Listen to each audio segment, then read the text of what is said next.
वापस लौटने वाली थी। और यह सपना, यह चेतावनी उसकी किस्मत का पहला इशारा था।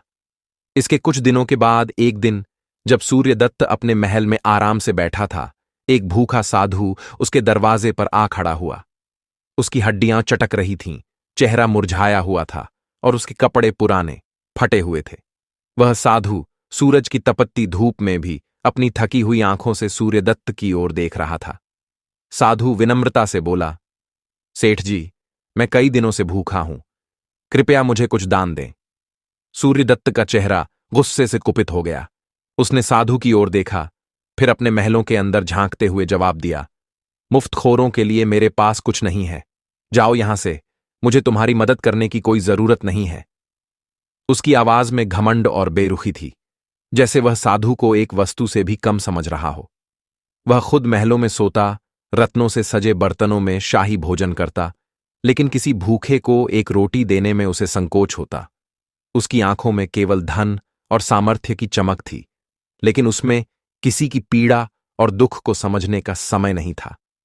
सूर्यदत्त उस रात फिर से सोने के लिए लेट गया, लेकिन उस रात एक भयावह सपना देखा।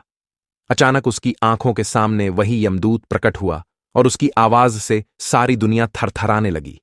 यमदूत जोर से चिल्लाया, सूर्यदत्त, दान न करने वाले को कृमिभोजन नरक में भेजा जाता है, जहां उसके शरीर को कीड़ों से भर दिया जाता है।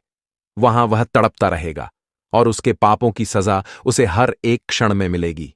सूर्यदत्त ने यह सपना भी हल्के में लिया। उसे लगा कि यह बस एक और डराने वाली बात है, जो किसी ने उसे डराने के लिए बनाई होगी। सुबह होते ही उसने इस चेतावनी को नजरअंदाज कर दिया और अपने पापों में लिप्त हो गया। उसे क्या फर्क पड़ता था? उसे तो अपनी ताकत, दौलत और महल की भव्यता में ही सब कुछ नजर आता था। सूर्यदत्त के मन में अपने धन और शक्ति का इतना अहंकार था कि वह यह मानने लगा था कि वह सब कुछ कर सकता है। नगर के हर व्यक्ति को वह अपनी उंगली पर नचाता था और हर निर्णय में अपनी ताकत का प्रदर्शन करता था।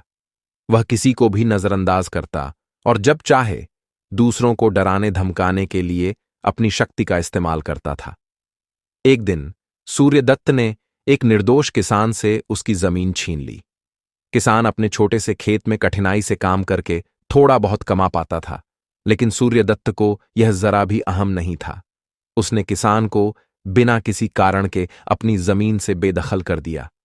किसान कांपते हुए, डरते हुए बोला, सेठ जी, यह जमीन मेरे पुश्तैनी है, कृपया इसे मुझे रहने दें, मेरे बच्चों का पेट इसी से चलता है। सूर्यदत्त हंसते हुए बोला,